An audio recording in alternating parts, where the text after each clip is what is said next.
HOA President Karen Matthews stood on my late grandfather's porch, holding a cotton swab like it was a sword of justice. She jabbed it toward my face and barked, "Unless you take this DNA test, you're trespassing." For a second, I thought she was joking. I had barely moved into the house 2 days ago after inheriting it legally through my grandfather's will. But this woman, this bleach-blonde, clipboard-wielding nightmare of a neighbor, had appointed herself judge, jury, and DNA detective of the entire street. The sun was barely up, and yet here she was, demanding I prove my bloodline like we were in some kind of royal succession drama. I didn't even know her name then, just that she introduced herself as President Karen Matthews of the HOA, like she was a high-ranking government official. Her sunglasses were perched low on her nose, and she scanned me as if I were a criminal who'd broken into a museum instead of the only living relative of the man who'd built this house with his bare hands. My grandfather, Harold Palmer, had lived here for over 40 years. I had spent countless summers helping him with yard work, fixing fences, and watching old westerns on that rickety couch that somehow survived 3 generations of wear. But apparently, that history didn't matter, not to Karen Matthews. "I've lived on this street for 18 years, she continued, her voice dripping with authority. "And I know for a fact that Mr. Palmer never had any family. Not once did he mention a grandson. So until you can prove otherwise, I'll be contacting the HOA board and the city." I blinked, trying to process the sheer absurdity of what was happening. "So, you're accusing me of forging an inheritance and squatting in my own grandfather's house because he never mentioned me to you?" I asked, resisting the urge to laugh. She wasn't even flinching. She nodded with that smug smile that only someone truly intoxicated by power could wear. "Exactly. The worst part? She wasn't alone. I spotted 2 neighbors across the street peeking through their curtains, clearly watching the confrontation. A man walking his dog slowed down, ears perked. The gossip was spreading like wildfire, and I'd barely unpacked my suitcases.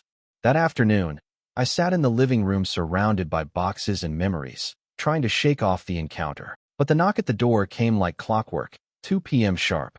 I opened it to find a sealed envelope shoved into my chest.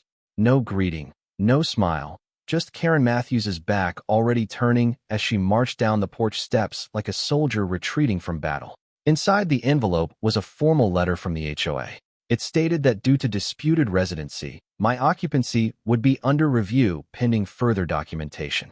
A list of requirements followed, including a DNA test to confirm relation to Harold Palmer, copies of the will, and proof of my identity. They even listed the specific DNA testing center they wanted me to use, one known to be run by a distant cousin of Karen Matthews's, according to a quick online search I did right after. I felt my blood boiling. This wasn't just a misunderstanding. This was a targeted attack. Over the next few days, things got worse. Neighbors who used to wave politely now avoided eye contact. Some even crossed the street to avoid walking past my yard. I tried to be friendly, tried to introduce myself like a normal person, but I could see the fear in their eyes. Karen Matthews had already poisoned the well. In her version of the story, I was a con artist, a gold-digging stranger who showed up out of nowhere to steal a dead man's house. And nobody wanted to be on the wrong side of the self-proclaimed queen of the cul-de-sac. She started sending daily citations. One for an unapproved garden gnome on my porch, which was actually an old ceramic frog my grandpa loved. Another for a trash can placement violation, even though I followed the exact pickup schedule on the city's website. She even filed a noise complaint because I was playing blues music in the garage while unpacking at 3 p.m. on a Saturday. The woman was relentless, and I realized something quickly. This wasn't about me. This was about control. Karen Matthews didn't like anything that didn't fit into her carefully curated image of the perfect neighborhood. My arrival, with my beard, tattoos, and pickup truck, was an offense to her HOA sensibilities. I wasn't her kind of neighbor, and instead of minding her own business, she declared war. One morning, I overheard a couple whispering while walking their dog. "I heard he broke in," the woman said, clutching her cardigan. Karen said the house was supposed to go to the city. Her husband shushed her, but they both stared as they passed, judgment clear in their eyes. I sat on the porch that night, sipping coffee and watching the sprinklers hiss across the lawn. The porch light flickered, casting shadows across the boards my grandfather once sanded down with me at his side. I thought about walking away, selling the house, and leaving this neighborhood to Karen Matthews and her HOA empire. But then I remembered my grandfather's voice.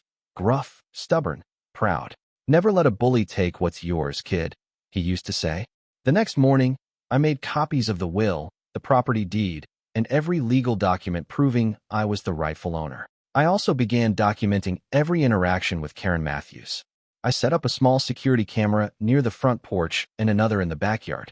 I took photos of every notice she posted, recorded audio when she confronted me, and started a folder labeled Evidence, HOA harassment. I even began recording my own video diary, capturing the absurdity of each day's events, half to preserve my sanity and half because I had a gut feeling I might need this later. Then came the most surreal moment yet. Karen Matthews left a fresh note on my door.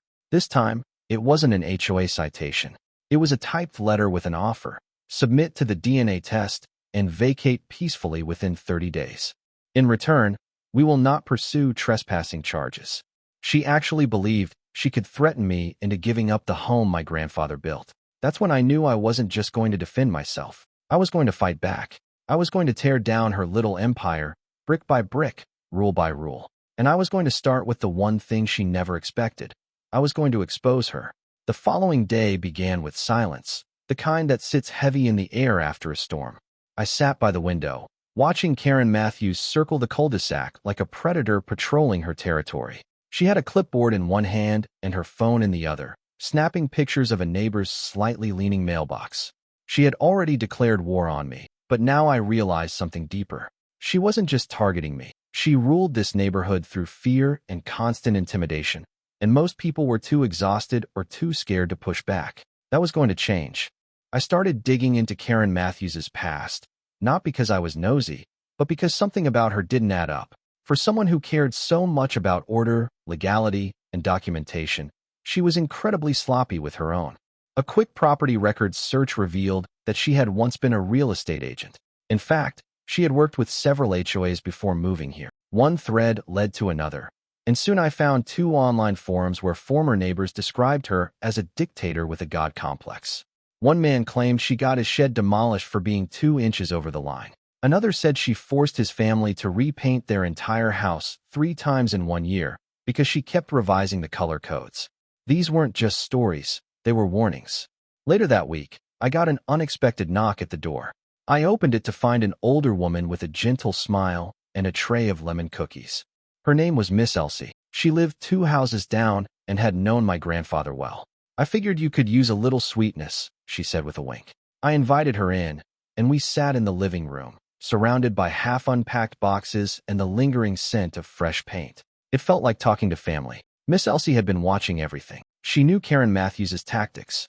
"When my husband died," she said softly, "Karen tried to claim our side fence was encroaching on HOA land. Said I had to tear it down or pay a fine. My George built that fence himself in 1975. It wasn't about the fence, I offered. It was about seeing how far she could push." I asked her why she didn't fight back. She gave a tired sigh and looked away. "Most of us tried once. Then we realized she had the board in her pocket. After a while, people stopped trying." I told her about the DNA demand and showed her the letter. She shook her head slowly, then said something that stuck with me. "Karen doesn't care about truth. She cares about control. The moment she sees someone she can't scare, she panics." That night, I realized I had something no one else did: evidence, determination, and nothing left to lose. The next few days were a barrage of new HOA citations. I got one for excessive gravel displacement on the side of my driveway. Another one accused me of unregistered exterior decor, which turned out to be a hanging plant my grandfather had nailed up years ago. Karen Matthews even started photographing my garbage bins from different angles, probably hoping to find some reason to fine me for improper placement. Every time I stepped outside, I felt her eyes on me, like a hawk waiting for a slip. But what she didn't know was that I had already turned the tide. My security cameras were catching everything. Every time she stepped onto my property without permission, every time she whispered into her phone while standing just outside the fence line. One night, she came by in the dark and ran her fingers along the edges of the house's siding. I still don't know what she was looking for, but the footage made it clear she was crossing legal lines, and I was collecting receipts. I began compiling a detailed log of every violation she threw at me, every minute she spent loitering near my property, every neighbor who shared a quiet complaint. I created digital folders, printed backups, and even started building a timeline of her harassment. The deeper I dug, the more twisted things became. I discovered that her cousin ran the DNA testing center she insisted I use. She hadn't disclosed that in any official communication, of course. It reeked of manipulation. One evening, as I returned from the store, I found a fresh violation taped to my front door. But this time, I wasn't alone. A neighbor from across the street, Mr. Dennis, a quiet man who always kept to himself, was standing by the curb, watching. He hesitated, then said, "She gave me a fine once for parking my truck an inch over the sidewalk. I paid it because I didn't want the hassle." He paused. "But what she's doing to you, it's going too far." I thanked him. His words meant more than he probably realized. The neighborhood was watching, and some of them were starting to question her reign. That night, I reviewed all my footage and listened to a short clip where Karen Matthews, muttering under her breath, said, "I'll find something. I always do. He doesn't belong here." Her tone was venomous, filled with the kind of personal hate that had nothing to do with property codes. It was obsession, plain and simple. By the end of the week, I had over a dozen different recorded infractions, not mine, hers. I had clips of her trespassing, attempting to tamper with the back gate, making statements that hinted at falsified violations, and even talking to her cousin on speakerphone, saying, "Don't worry, I'll make sure he takes the test from your lab. That one would come in handy." Karen Matthews, meanwhile, continued her performance for the neighborhood. She hosted a community cleanup day, passing out flyers with her face on them and posing for photos near a pile of trash bags she never touched. I attended the event just to watch. People smiled, took pictures, but the enthusiasm was gone. A few even nodded at me. Quiet support was beginning to bubble beneath the surface. One morning, I woke up to find a notice in my mailbox, not from the HOA, but from the city zoning department. Apparently, Karen Matthews had submitted a complaint that I had illegally modified the home structure. Of course, I hadn't changed a thing, but the complaint triggered a formal inspection, which would happen the following week. That's when I knew Karen Matthews had escalated. She was no longer trying to intimidate me. She was trying to push me out by legal exhaustion. But what she failed to realize was that I wasn't going anywhere. Not only was I prepared, but I was also ready to strike back. The more she pushed, the more I documented, and soon, I'd have more than enough to pull the rug right out from under her. Karen Matthews thought she had the upper hand. She believed she was feared, untouchable, and unchallenged. But she had underestimated one thing. I had nothing to prove, but everything to protect. And while she was busy playing queen, I was quietly becoming her worst nightmare. A week after the zoning complaint, I decided it was time to stop playing defense. Karen Matthews had thrown everything at me short of hiring a marching band to parade around my house yelling fraud, and I was done entertaining her nonsense. She wanted a DNA test so badly? Fine. I'd give her a DNA test, but I was going to twist it in a way she would never expect. That morning, I drafted a formal letter, complete with notarized language and lawyer-style formatting, and slipped it into her mailbox. It read, "In response to your persistent demands regarding my genetic relationship to my grandfather, Harold Palmer, I agree to participate in a DNA test, provided that you, Karen Matthews, also submit to a test proving your authority over the Palmer estate or any legal connection that gives you jurisdiction to dispute my inheritance." The silence that followed was delicious. For once, Karen Matthews didn't respond immediately. She vanished for 2 days. No citations, no glares from across the street, no HOA flyers about trash cans or fence colors. I would have thought she'd finally backed off if it weren't for the faint flicker of movement I spotted behind her blinds every few hours. She was home. She was watching. But now, she was unsure. While I waited for her next move, I focused on gathering allies. I started small. I printed up a fake neighborhood newsletter called Karen's Kingdom Chronicles. Inside, I included actual quotes from Karen Matthews' HOA emails, complaints filed against neighbors, and a timeline of her harassment, all presented in a lighthearted, sarcastic tone that made people laugh instead of fear. I didn't sign my name. I simply left copies on porches early in the morning.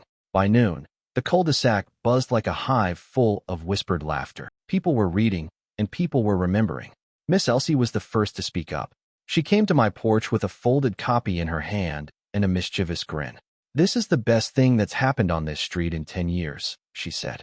"I think it's time people remembered who lives here, not who runs it." Encouraged, I continued the distribution, each edition revealing another slice of Karen Matthews's hypocrisy. The time she approved her own roof color without board consensus, the unpermitted patio she built last summer, and the HOA funds used to replace her front steps despite other neighborhood repairs being delayed for months.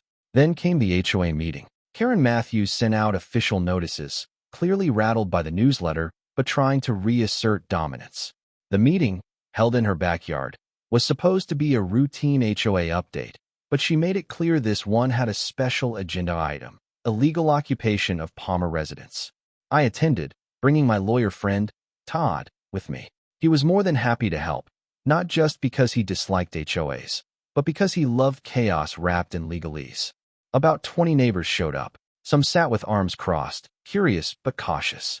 Others stood near the back, whispering.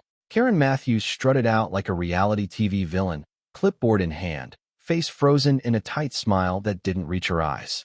She started her speech with rehearsed concern, talking about neighborhood safety, protecting property values, and uncertainty surrounding new occupants.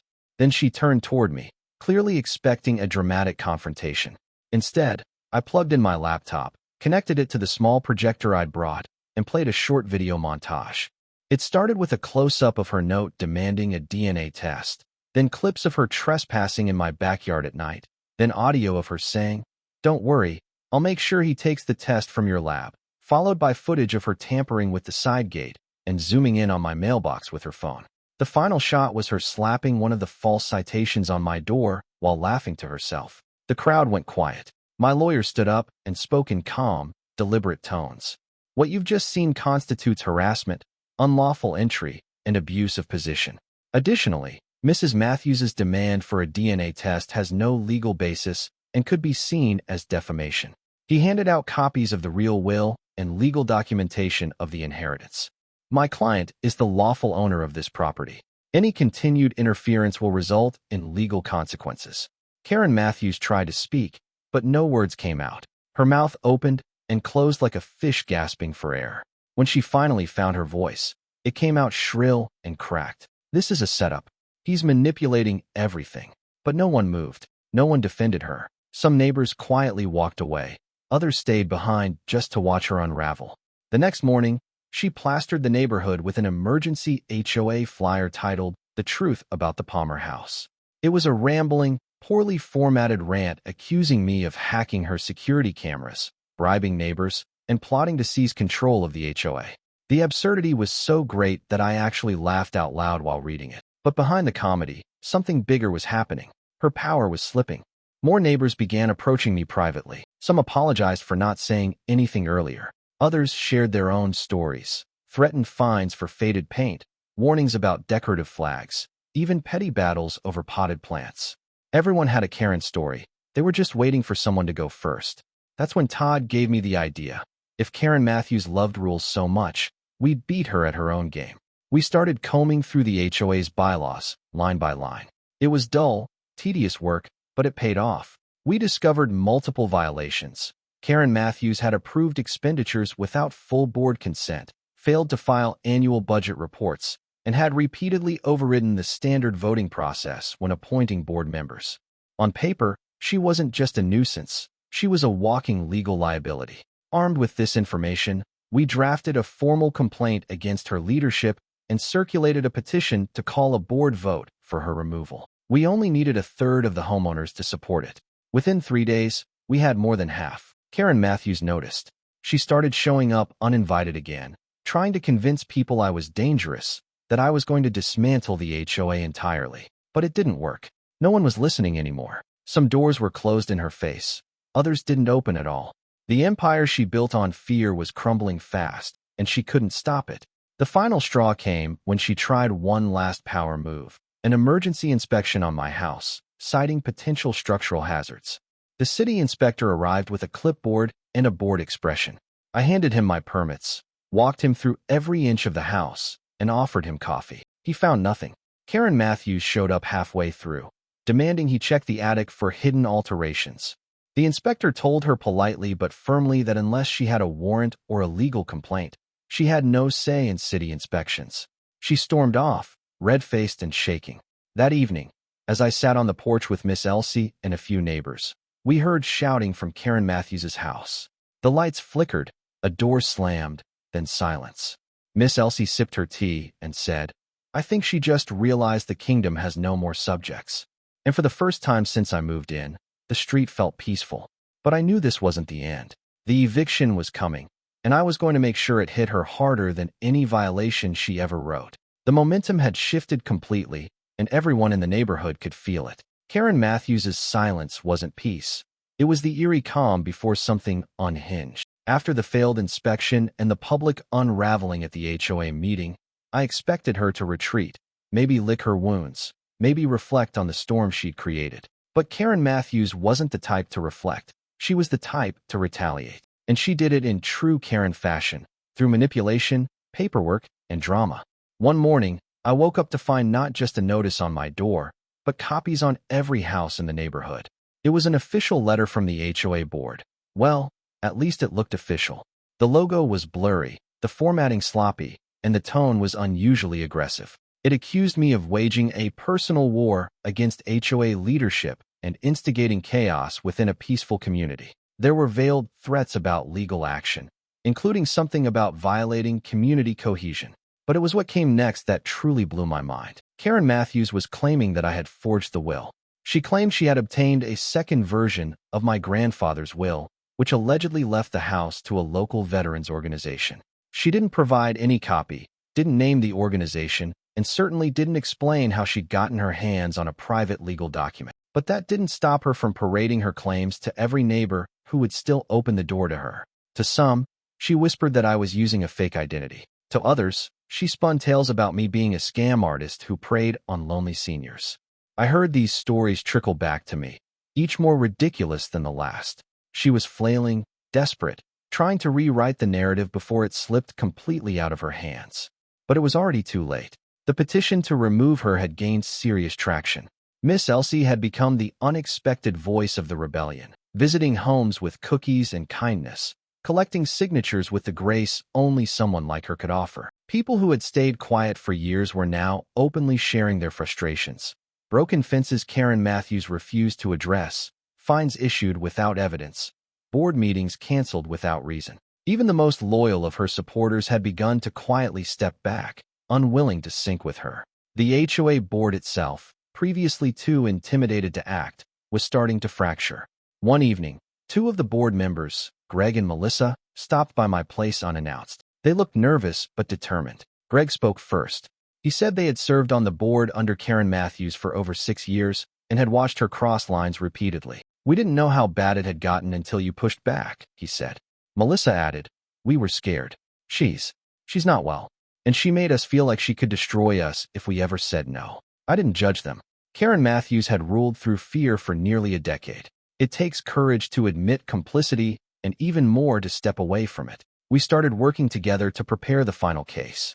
With the evidence I had collected, the testimonies from neighbors, and the internal board members ready to turn against her, everything was falling into place. The removal vote was scheduled for the following Friday. Karen Matthews, of course, fought back. She called for a neighborhood emergency meeting the night before, claiming she had new evidence that would expose me once and for all. I went, not out of concern, but curiosity. Her backyard was set up like a courtroom drama. A folding table covered in folders and envelopes, a small speaker system, even a crudely made banner that read, "The truth must be known." She stepped out wearing a stiff blazer and holding a manila folder like it was a bombshell. Her hands trembled slightly as she opened it and pulled out a printed sheet. "Ladies and gentlemen," she announced, "I have here DNA test results that prove this man is not Harold Palmer's grandson." There were gasps, some real, most probably fake. She passed around the paper, but when I got my hands on it, I saw the logo of the same testing center her cousin ran. The date was off, the formatting looked altered, and the reference number didn't even match the sample number listed on the test I had actually submitted to a certified, court-approved lab. I stepped forward calmly and addressed the group. "What you're looking at is a fake," I said, "and I can prove it." I pulled out a folder of my own and handed it to Greg. Inside were notarized copies of the real DNA test, my birth certificate, and the official will, filed, recorded, and approved by the county. This isn't just about a test. It's about someone who abused power for far too long. Karen Matthews began to unravel in front of everyone.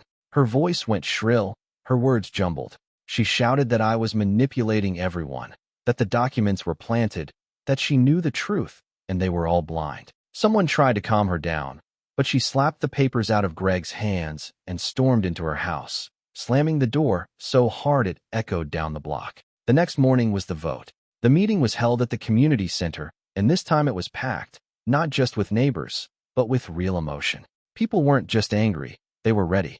Greg and Melissa stood before the crowd and announced the official vote to remove Karen Matthews from her position as HOA president. The ballots were counted on the spot. The result was unanimous.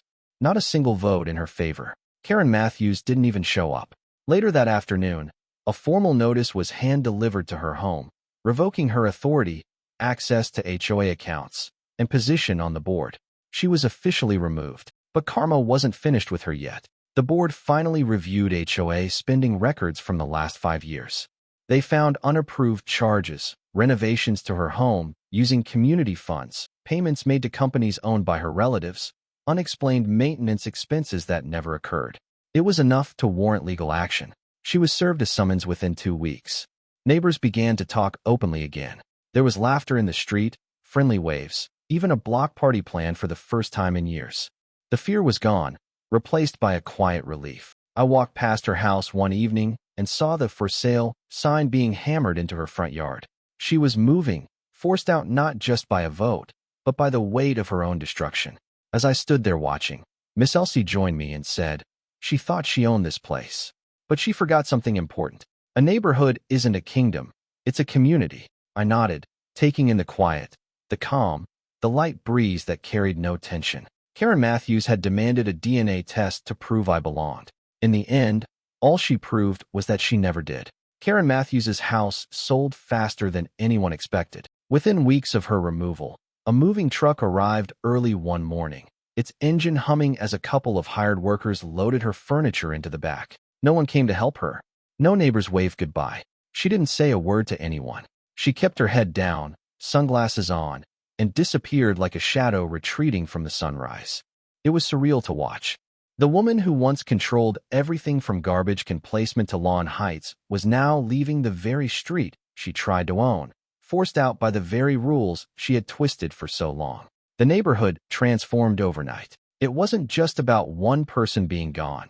It was about the energy that left with her. People started smiling again. Kids played outside without fear of being told their sidewalk chalk violated some unspoken code. Porch lights glowed warmly in the evenings, and laughter, real, uninhibited laughter, returned to the air. For the first time since moving in, I felt what my grandfather must have felt here, a sense of peace, of community, of home. One afternoon, Greg and Melissa stopped by to thank me. They brought a basket filled with cookies, homemade lemonade, and a handwritten note signed by over 20 residents. It simply said, "Thank you for standing your ground." I didn't need their gratitude, but it meant more than I expected. It was proof that even in a world of bureaucracy, fear, and power games, one person could make a difference with nothing but truth and persistence. What I didn't expect was the offer that followed. With Karen Matthews gone, the board was in need of a new president, and to my surprise, they wanted me. Greg said I had shown leadership, strength, and vision. He said the community trusted me, that I had earned their respect. I appreciated it deeply, but I declined. Not because I didn't care, but because I believed someone else deserved that role even more. I walked down to Miss Elsie's house later that evening and told her what they'd asked. She chuckled, almost spilling her tea, and waved her hand like it was nonsense. But when I insisted, when I told her how many people admired her calm wisdom and steady voice, her eyes softened. "You really think people would listen to an old woman like me?" she asked. I smiled and said, "They already do." And just like that, Miss Elsie became the new HOA president. Her first act was to organize a neighborhood dinner. No meetings, no agendas, no speeches, just food, laughter, and a reminder of what this street was supposed to be. A place where people lived, not just existed. The turnout was incredible. Tables lined the sidewalks, grills fired up, someone brought a karaoke machine. I made ribs the way my grandfather taught me, and Miss Elsie handed out little lemon cakes that had become her signature. It was the kind of evening you remember for years. As the sun set and the street lights flickered on, I found myself sitting on my front porch, watching kids run barefoot across the lawns, neighbors clinking glasses, and people trading stories with ease. It felt like justice had done more than win. It had healed. A few days later, an envelope arrived in the mail with no return address. Inside was a short letter that read, "You don't know me, but I'm Karen's cousin. I heard what happened. For what it's worth, I'm sorry. She's always had a hard time letting go of things that weren't hers to begin with. I hope the neighborhood breathes easier now. You did the right thing." It was unexpected but strangely validating. It confirmed what I had always suspected. Karen Matthews's obsession with my grandfather's house wasn't about me. It was something deeper, something bitter that had fed in her long before I ever moved in. The weeks rolled by, and slowly, I finished restoring the house.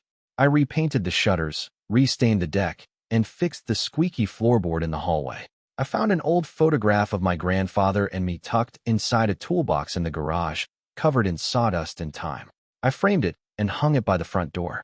Every time I walked past it, I felt grounded. I knew he would have been proud, not just because I kept the house, but because I fought for it without becoming like the person who tried to take it away. Then came the final twist. A letter from the county arrived. At first, I thought it was more paperwork, maybe something related to the legal case against Karen Matthews. But when I opened it, I found something surprising. It was a notification that a formal complaint had been submitted by Karen Matthews against the HOA, claiming wrongful removal, discrimination, and mental distress. But the best part? The county had reviewed all submitted documents, video evidence, and the HOA bylaws. Not only was the removal upheld, but they were now launching an investigation into Karen Matthews's misuse of HOA funds and her connections to the DNA lab that issued the forged report. I didn't even need to do anything.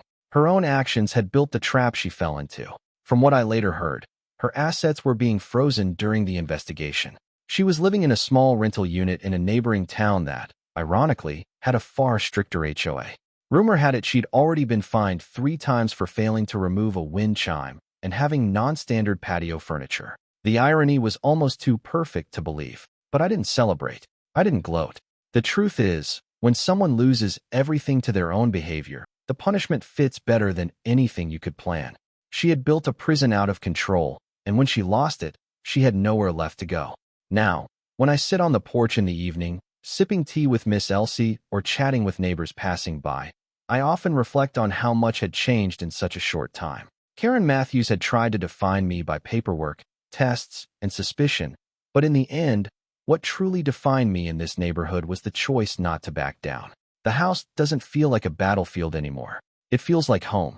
The same creaky steps, the same crooked mailbox, the same backyard where my grandfather once built birdhouses and taught me how to swing a hammer. But now, it's filled with something even more valuable: peace.